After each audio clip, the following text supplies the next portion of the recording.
Lorsque Dieu a créé l'homme, il n'a pas mis un produit fini dans le jardin. Il a mis une graine dotée du potentiel du jardin entier. La loi de l'univers est simple. Le fruit est caché dans la graine. L'arbre est invisible dans la semence.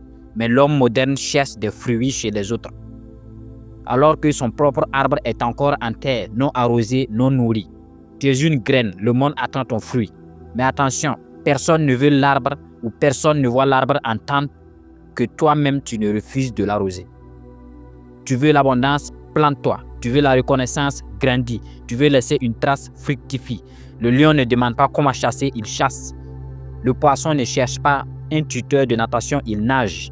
L'oiseau ne fait pas de stage pour s'envoler, il s'envole. La nature ne se compare pas, elle s'incarne. Alors pourquoi toi, homme, te compares-tu? Pourquoi veux-tu voler si tu es fait pour nager? Pourquoi veux-tu parler si tu es né pour construire? La perte de soi commence par le jour où l'on cherche à être ce que l'on n'est pas. Et c'est la plus grande tragédie métaphysique de l'humanité. Pourquoi doit-on tous avoir la puissance du caractère et du leadership? Le leadership n'est pas une position, c'est une expression de l'être. Ceux qui dominent vraiment ne l'ont jamais cherché, ils l'ont manifesté. Les grands leaders de l'histoire n'ont pas appelé le leadership. Ils n'ont pas appris le leadership, ils ont découvert leur don et leur offert au monde sous forme de service. Nelson Mandela n'a pas étudié le charisme, il a découvert une conviction indestructible que l'homme noir est libre. Il a payé 27 ans de sa vie pour cela et c'est ce prix qui a fait de lui un père pour une nation.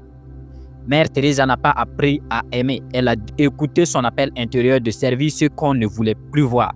Elle a guéri des cœurs simplement par sa présence. Steve Jobs n'a pas étudié la créativité dans un livre.